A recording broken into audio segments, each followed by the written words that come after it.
even believe a 10-year-old would do. So now I'm growing up, and now I'm 20 years old. But when I got upset and I got up mad, I wasn't acting like I was 20 years old. I was acting like I was still 3. Come on, you know some of these people because they're your friends and they're your family. And when say your mom got upset at you, and now she is fussing, you don't know what's wrong with her because she's acting like she's 14. Come on. Stop, talk to her hand, because my ears can't hear you.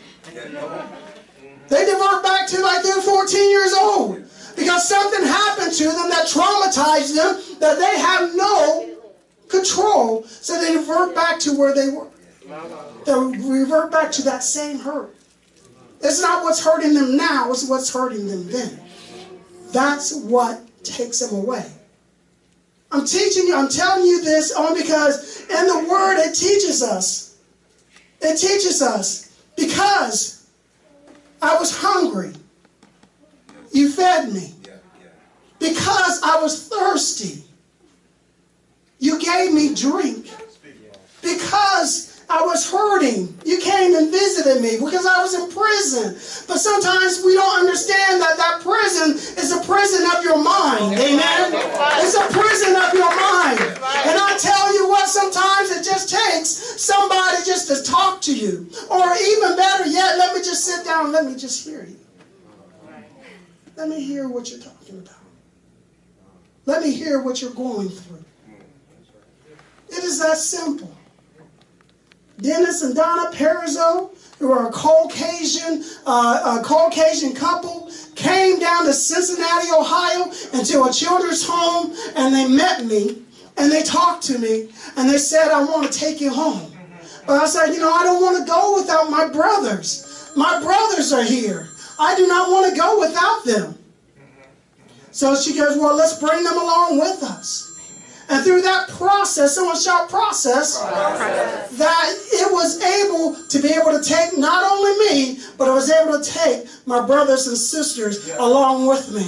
Now, we were raised in the inner city of Newark, Ohio. And yes, there is an inner city of Newark, Ohio. They used to call it Chi-Town, Little Chicago. That's how big and bad it was at that point in time.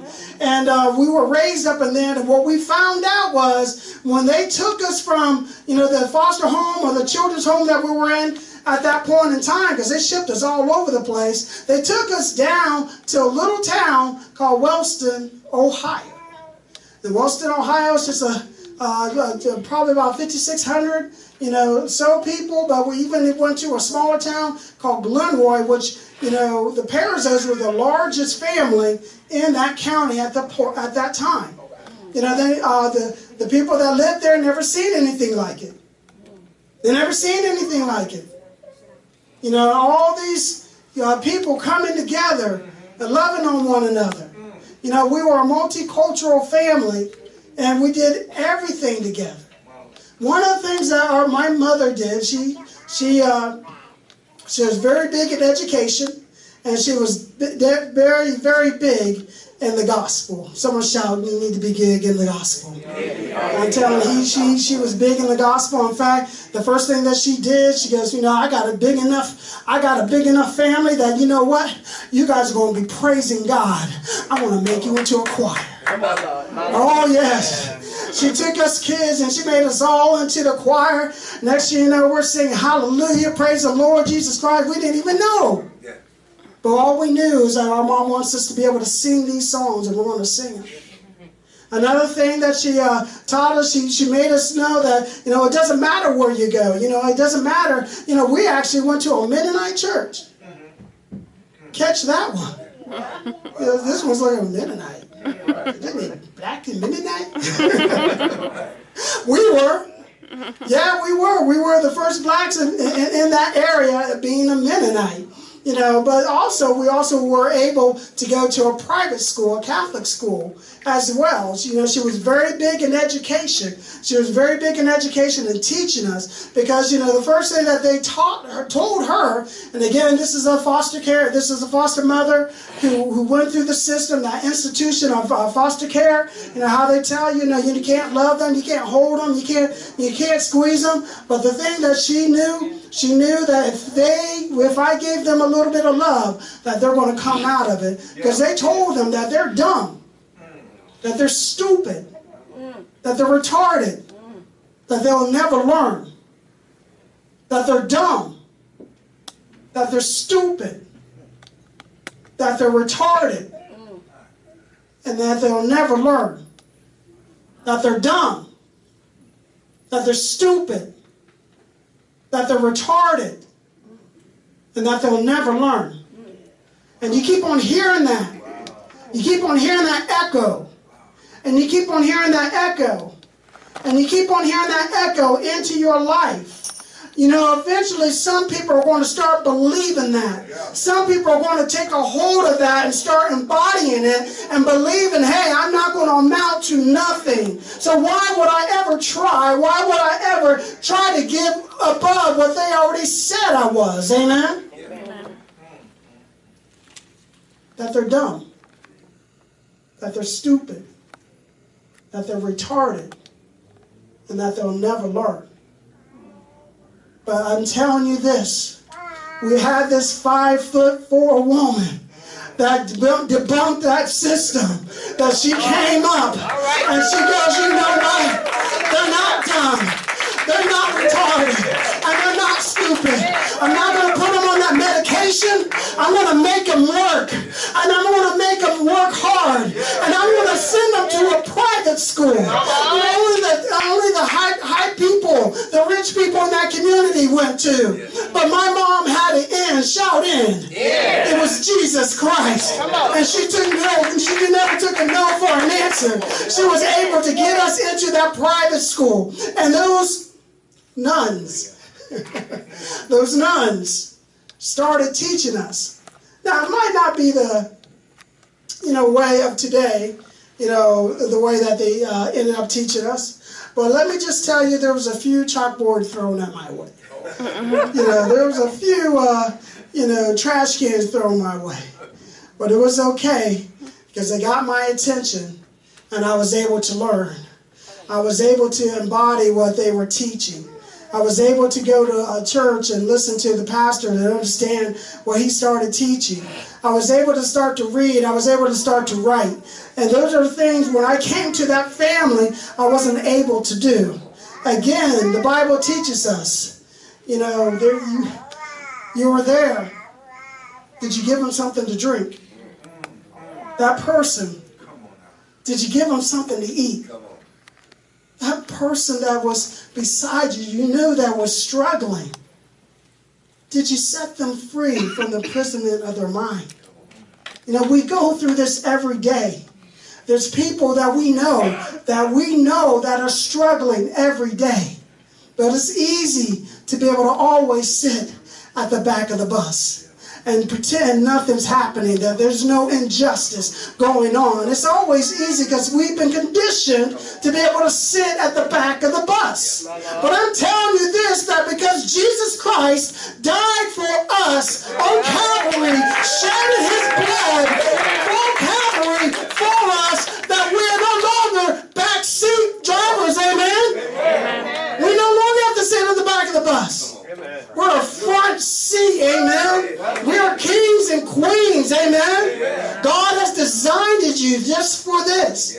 So we have to take that gift that God has given us, and we have to start setting in motion, that we don't have to just be sitting and not pretending that there's not somebody beside us, not pretending that there's somebody on the other side of us, not pretending that there's somebody not back in the back of us. It's easy to do that. It is so easy to do that. I share that testimony with you guys because I want you guys to understand that Jesus Christ gave us a mandate to love one another. To love one another. Look at your neighbor. Just tell him, I love you. I love you, Pastor. I love you. Love you too. And that's the one mandate that God gave us when we came to Cypress and Town Street. He said, I want you to show my son's love. I want you to show my son's love. And I said, well, how hard is that? Boy, did I learn. Boy, did I learn. Because how many of us know it's not easy loving? Well, let's say this. It's not easy learning. It's not easy loving some of our family members. Amen? Amen. Now, come on. We know we got a brother. You know, we got a sister. You know some of them. We know it is hard. It's hard loving them. But God teaches us to love them. But not only that, not only does he teach us to love them, but he goes a step farther. He says, hey, not only do I want you to love your neighbor, but I want you to love your enemy. Oh, now I just saw that look. I know I want you to love your enemy. What?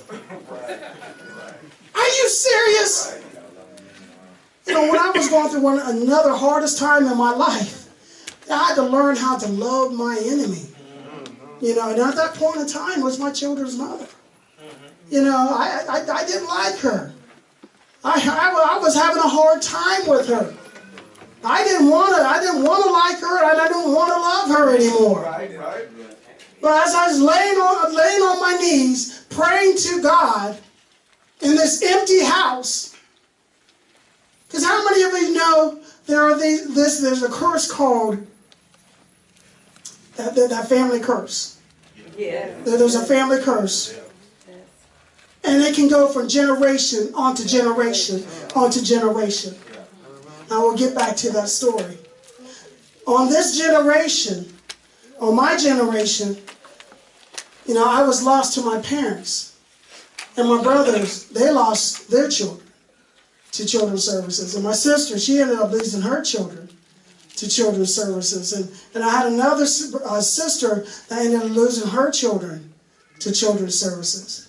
And I told myself, hey, I'm never going to be like my parents.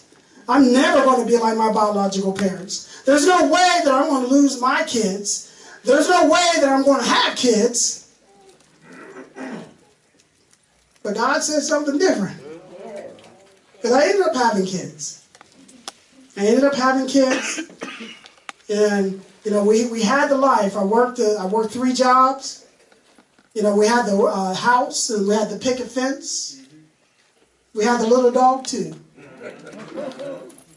We had it. We had everything.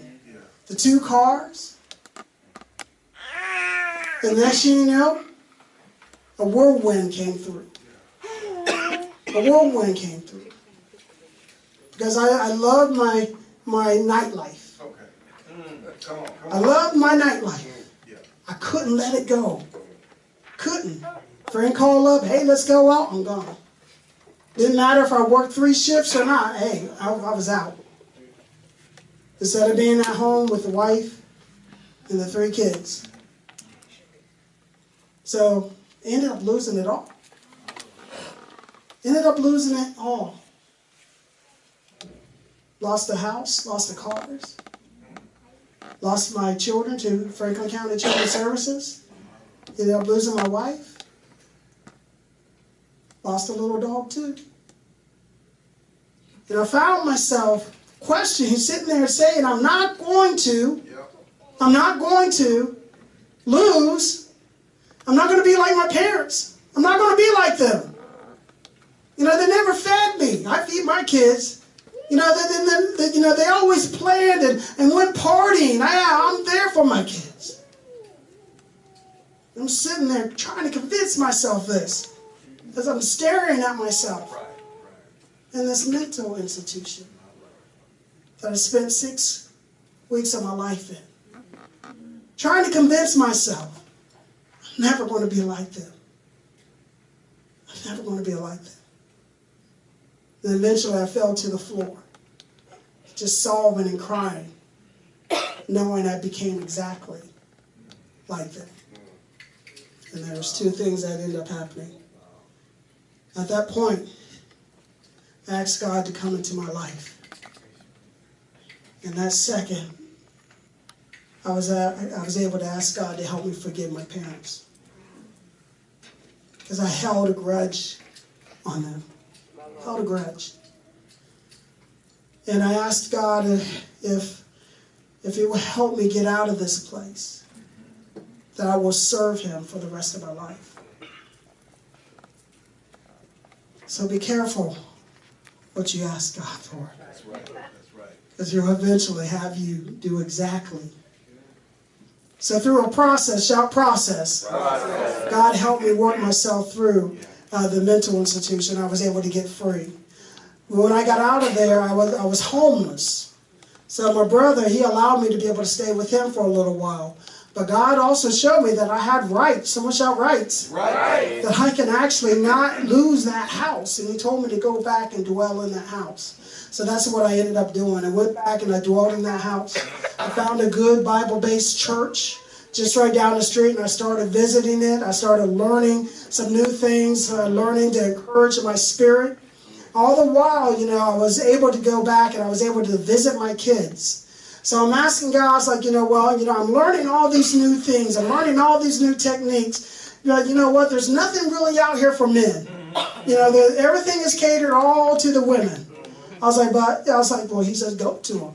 What is good for them, it'll be good for you. Amen? Single mothers, I give you honor. Amen? There's a lot of single mothers out there, and I could not have done what God has allowed me to do without the knowledge and wisdom of the mothers, especially single mothers. And so I'm sitting there, and I'm able to be able to go to these parenting classes and be able to go on, and all of them are filled with single mothers. Going to these parenting classes, listening to the single mothers, how they struggled, how they went through. Next thing you know, I was able to go to court. And all the people were on her side. They had guardian ad litems, they had lawyers. They had all these people, but there was nobody sitting on my side. And we did this for three months straight. And a young man came up to me. And he says, I want to commend you. You're here every month, by yourself. And they're not paying attention to you. He goes, are you wanting to get your kids back? I said, yes, sir, I am. So, he says, well, get yourself a lawyer. He goes, whatever you do, get yourself a lawyer. So I went and I started working overtime, and I was able to get a lawyer. So I got a lawyer sitting on my side, and all of a sudden, bam! I was here. They could see me through a lawyer. I was like, how's that work? I've been here all the time, and all of a sudden, I pay somebody to come represent me, and poof, I'm here. And that was the amazing part. Next thing you know, we're going through this process. The next thing you know, 6 weeks to a year later, I'm sitting there on July 28th, 2001. The court says that the kids are coming back home with me. Amen. Praise the Lord. And I've taken care of them all their lives. Praise God. That was 17 years ago. That was about 17 years ago. Now I'm a grandfather. I have two sons, 24 and 23. One's going to school and working. The other one's he's working in the same place that I have worked for, and I worked there for 23 years. Someone shout commitment. Commitment. Commitment that works. Amen. That's right. But on this journey, it's almost our journey, because it's always a journey. You're going to go through your trials, you're going through your tribulations, you're going to go through your problems. One of the problems that I had was forgiving my children's mother. I had a hard time doing that. And one day, I was mad, I was upset. The kids are upstairs in bed, and I'm by myself, and I'm sitting down, I'm on the floor, and I'm crying. crying, and I open up the Bible, and it lands to there, and it says, love thy neighbor as yourself. And then it goes on a little further and said, love thy enemies. And I said, what? God, you can't be serious. No. I can't do that. I can't do that, Lord. I can't love that person. Look what they done to me. Look what they did.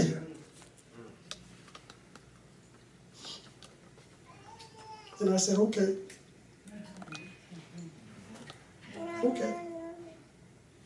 So the debt that she owed, the debt that she owed me, I went up to her and I tore it up and I said, you don't have to pay this. I was like, I'll take care of it. And then it was just a little bit at a time, just a little bit, she couldn't come see the kids, I'll take the kids to you. Because now she lived with her parents, she lived somewhere down in Circleville, and I just said, okay, we'll work this out. The court said, court gave me, they said, if you don't want the children's mother in the life, we'll cut her out. She will never have to see, you will never have to see her, and the kids will never have to see him. And I said, no, that's their mother. I'm not going to do that to her, and I'm not going to do that to them. So we reversed some visitation rights. But even those visitation rights, we made sure that she was able to see him even more than what the court says. Because, God's a good God, amen? Amen. And he covers family. Amen? As he covers the marriage. The three-string cord is not easily broken, amen? Amen. So, we just kept on working it out and working it out and working it out. We wasn't able to work out the marriage, but we still was able to work out the relationship that the kids won't be, hindered. Amen? Amen. Because truly it is all about the kids. We adults, we can get ourselves in some type of mess, but I'm telling you this, it's the kids, that's the one that we have to make sure, because they are our future. They're the ones who are our future.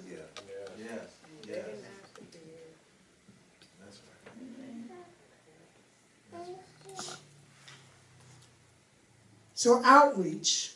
Someone shout outreach. Outreach. You have to in-reach before you're able to outreach. Amen. You have to get rid of all that unforgiveness. You have to get rid of all that pain.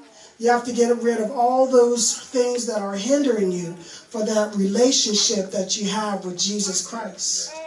And I tell you this, and I went through Matthew 25:35 ministries, or 25:35, just to let you know, because this is the access. Someone shout access. This is the access that you're able to be able to receive from God. Give, it shall be given back unto you. So if you're giving them some water,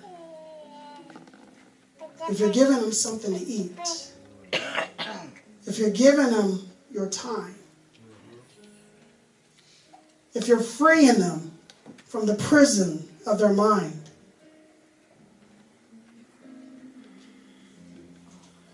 I want to leave you with two stories. I wrote a book about 3 years ago. It's called Cause and Effect. What you do today will affect somebody's tomorrow. Do you agree? Yes. Look at your neighbor and say, what you do today